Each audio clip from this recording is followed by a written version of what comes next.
నాకు ముగ్గురు ఆడబిడ్డలు అల్లారు ముద్దుగా పెంచుకున్నారు. వాళ్ళే నా లోకంగా బతికారు. ఎక్కడో చేనేత కుటుంబాలు మావి.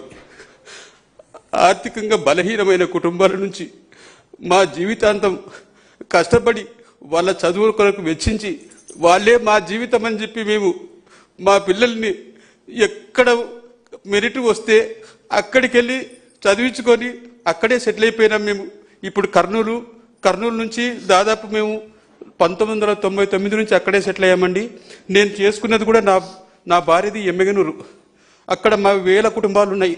వాళ్ళందరూ అండలు ఉన్నాయి కదా అని చెప్పి నేను అక్కడే సెటిల్ అయిపోయి వాళ్ళందరూ ఒకరికొకరు సహకరించుకుంటూ ఈ చదువులకు సంబంధించి వాళ్ళందరూ ఎంకరేజ్ చేసి మేము కూడా చదివించుకోవడానికి అన్ని సహకారాలు అక్కడ అందించే వాళ్ళు ఉన్నారు కాబట్టి మేము అలాగే కష్టపడి మా కష్టాన్ని అంతా ఖర్చు పెట్టి ఆ పిల్లల్ని చదివించుకున్నామండి.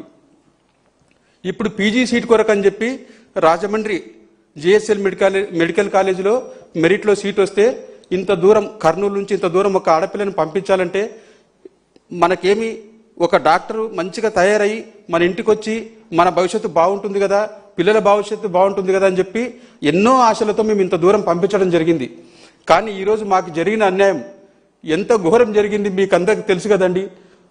ఎవరో రాక్షసులు ఒకసారి కాదు, 2 సార్లు కాదు, 3 సార్లు కాదు, గుద్ది గుద్ది గుద్ది చంపేసి మా అమ్మాయిని అతి రాక్షసంగా చంపేశారు. వాళ్ళకి ఎటువంటి శిక్షలు పడాలండి? చిన్న చిన్న కేసులు కట్టి పంపిస్తే బయటికి ఇలాంటి వాళ్ళకి ఎలా ఉంటుందండి? సమాజంలో ఇట్లా చంపేస్తూ తిరుగుతుంటే వీళ్ళకి శిక్షలు పడకుంటే సరిగ్గా మరి ఇట్లా ఎన్ని జరుగుతాయండి? మీరు చెప్పండి. అమ్మా ప్రియాంక, ఎక్కడున్నావు తల్లి? నీవు అందరికీ చెప్పమ్మా, ఈ ప్రభుత్వ పెద్దలకి చెప్పమ్మా, ఈ సమాజంలో ఉండే అన్ని తల్లిదండ్రులకు చెప్పమ్మా, ప్రతి డాక్టర్కి ప్రతి మెడికోకి వాళ్ళు టెస్ట్ చేసే టెస్టులో నీ గుండె చప్పుడు వినిపించు తల్లి.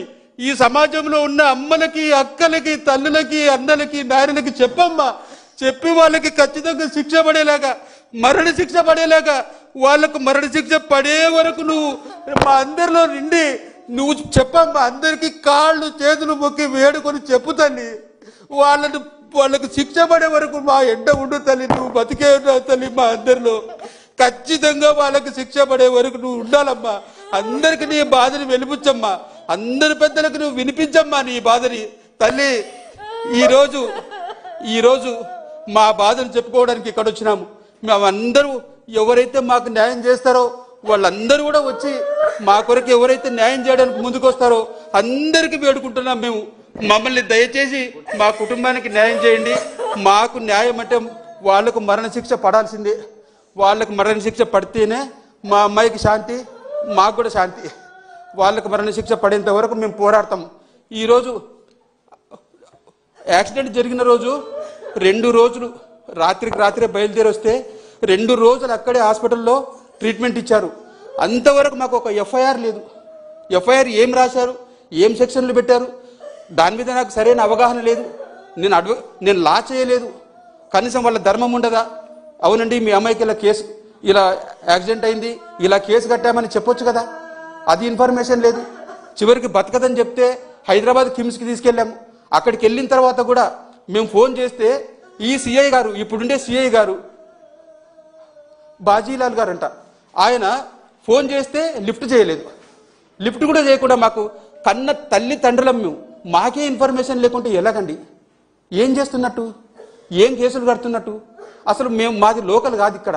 మరి ఇక్కడ ఎవరు కాపాడుతున్నారో వాళ్ళని 3 రోజుల వరకు ఈ కేసు గురించి ఏం సమాచారం ఇవ్వరా? ఎవరికి సమాజానికి కూడా తెలియనియరా? ఏం చేయాలనుకున్నారు? ఈ కేసుని అల్లే కప్పిపెట్టాలనుకున్నారా? మరి ఎవరి ప్రోద్బలం లేకపోతే మరి ఇలా ఎందుకు జరుగుతుంది? దీని మీద మాకు చాలా అనుమానాలు ఉన్నాయి. ఆ రోజు మేము వచ్చి హైదరాబాద్ నుంచి ఒక 3 రోజుల తర్వాత ఇంకా మీ అమ్మాయి బతకదు అని చెప్పిన తర్వాత మేము 5వ తారీఖు 6వ తారీఖు 7వ తారీఖు వచ్చాం. వస్తే వాళ్ళు చెప్పిన వివరాలను బట్టి చూస్తే చాలా వరకు సీసీ ఫుటేజెస్ కట్ ఇచ్చారు అక్కడక్కడ. మేము ఎక్కడి నుంచి ఎక్కడి దాకా వెళ్ళారు వాళ్ళకి పూర్తి వివరాలు ఇవ్వమంటే అందుకు సమాధానం లేదు. వాళ్ళు ఏదో ఇవ్వాల్సింది ఇచ్చారంతే. మొత్తానికి ఈ కేసుని కప్పెట్టాలనే చూసినారు.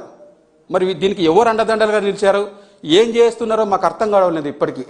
దయచేసి మీకు నమస్కారం చెప్తున్నా, నమస్కారం చేసి అడుగుతున్నా, మాకు న్యాయం చేయండి. ఇప్పుడున్న సీఏ గారి మీద మాకు నమ్మకం లేదు. 3 రోజుల వరకు ఎందుకు నాంచారో నాకు అర్థం కావడం లేదు. తర్వాత సిబిఐ ఎంక్వైరీ పెట్టించాలా. ఇక్కడైతే ఇది తెగదు కేసు. వీళ్ళైతే సరైన న్యాయం చేస్తారని మాకు నమ్మకం లేదు. ఖచ్చితంగా సిబిఐ దర్యాప్తు జరిపించాలా. ఇక్కడున్న సిట్టు మీరు వేసే సిట్టు మాకు నమ్మకం లేదు. ఖచ్చితంగా సిట్టు వేయాలి మీరు. తర్వాత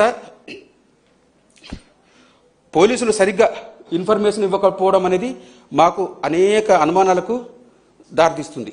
ఇక్కడ ఏం జరుగుతుందో మాకు తెలియడం లేదు. ఖచ్చితంగా మాకు సరైన సమాధానం చెప్పాలి. వాళ్ళు సరైన ఇన్ఫర్మేషన్ ఇవ్వాలి. ఏం చేస్తున్నారో మాకు ఇంతవరకు ఈ రోజు వరకు కేసు అప్డేట్ అయింది, ఎఫ్ఐఆర్ ఇలా మార్చాము, ఇంతవరకు కాపీ లేదు మాకు. మేము ఏం చేయాలి చెప్పండి? ఎవరితో పోరాడాలా? ప్రభుత్వాన్ని పదే పదే పదే పదే అడుగుతున్నాం, సార్ మాకు సహకరించండి అని అడుగుతున్నాం. వాళ్ళ నుంచి కూడా సమాధానం లేదు. మేము ఎవరి దగ్గరికి వెళ్ళాలండి? ఎవరిని అడగాలి? చేనేత కుటుంబం నుంచి ఎంత సామాజికంగా మేము ఎంత వెనుకబడిన వాళ్ళమండి. మా మాట ఎవరింటారు? ఎవరో ఒకరు పెద్దలు కల్పించుకోకపోతే ఆ పోలీస్ స్టేషన్లో కానీ ఈ కేసుకు సంబంధించిన ఎవరెవరైతే దాన్ని వెనుక ఉన్నారో పెద్దలు, వాళ్ళని ఎదిరించగలమా మేము? మాకు అంత శక్తి ఉందా? ఎవరో ఒకరు సహాయపడకపోతే మాకు న్యాయం ఎలా జరుగుతుందండి? వాళ్ళు ఆ రోజు గుద్దిన రోజు మందు తాగినారంటున్నారు. మందు తాగితే హిట్ ఇచ్చి మళ్ళీ హిట్ ఇచ్చి 3 సార్లు గుద్ది చంపడానికి తెలివి ఉందా లేదా? మరి తెలివి లేకపోతే అలా ఎందుకు చేస్తారు? బాగా తాగి మత్తికితే స్ట్రైట్గా వెళ్ళి గుద్దేసి అక్కడ డివైడర్ గుద్దేస్తారు. ఒకసారి హిట్ ఇచ్చి మళ్ళీ హిట్ ఇచ్చి కింద పడిపోయిన తర్వాత తల మీద ఎక్కించుకొని హ్యాపీగా లెఫ్ట్కి కట్ చేసుకొని ఎలా పోతారండి? మనిషికి ధ్యాస లేకుంటే అట్లా చేస్తారా పనులు? అట్లా సాధ్యమవుతుందా? వాళ్ళు మందు తాగినారా, గంజాయి తిన్నారో, అక్కడ ఏందేందో కొత్త విషయాలు తెలుస్తున్నాయి మాకు ఈ ప్రాంతంలో. అది కూడా టెస్ట్ జరగాల్సిందే. ఆ టెస్ట్ కూడా పెట్టాలా. వాళ్ళు గంజాయి తాగితే ఎన్ని రోజుల వరకు ఉంటుందంట కదా, ఆ టెస్ట్లో తెలుస్తుందంట కదా, అది కూడా టెస్ట్ చేయాలి మాకు. వాళ్ళకి టెస్ట్ చేయించి మాకు రిపోర్ట్ ఇవ్వాలా. తర్వాత ఆ కారు గుద్దినారంట కదా, అది మరి ఆ కారు గుద్దిన తర్వాత ఆ టైర్ ఎట్లెక్కింది అది కూడా టెస్టులు జరగాల. ఖచ్చితంగా ఇన్వెస్టిగేషన్లని జరగాల. తర్వాత చేనేత సంఘాల తరఫున మేము ఖచ్చితంగా ఉద్యమానికి, మాకు న్యాయం జరగకపోతే ఖచ్చితంగా మేము ఉద్యమం మొదలు పెడతాము. రాజమండ్రికి వచ్చి కూర్చుంటాము. అక్కడుండే అందరికీ, తల్లులకి, అక్కలకి, చెల్లెండ్లకి, అన్నలకి, అక్కడుండే తల్లిదండ్రులకి అందరికీ కాళ్ళు పట్టుకొని వేడుకొని, అక్కడుండే పెద్దలు అందరి సహకారం తీసుకొని మాకు న్యాయం జరిగేంత వరకు మేము వదిలిపెట్టాం. ఇదైతే ఖచ్చితంగా న్యాయం జరగాల్సిందే. ఇలాంటి దుర్మార్గులను కఠినంగా శిక్షించి మరణశిక్షలు వేస్తేనే సమాజంలో మంచి మెసేజ్ ఇచ్చినట్లయితుంది. ఇంకొకరు ఇలాంటి పనులు చేయరు, సమాజానికి మంచి జరుగుతుందండి. ఈరోజు మాలాంటి తల్లిదండ్రులు ఎంతమంది ఏడవాలి? ఇట్లే జరుగుకుంటూ ఉంటే ఎంతమందికి, మా కడుపు కొత్త విన్న వాళ్ళకి ఎంత అర్థమవుతుందో మీకు తెలియదు. ఎంత బాధ ఉంటుందో. అల్లారు ముద్దుగా మా బంగారు కొండని మేము పెంచుకున్నాం. 30 ఏళ్ళు పెళ్లి చూపులకి పిలిపిస్తే 2వ తారీఖు పెళ్లి చూపులు జరిగినాయి.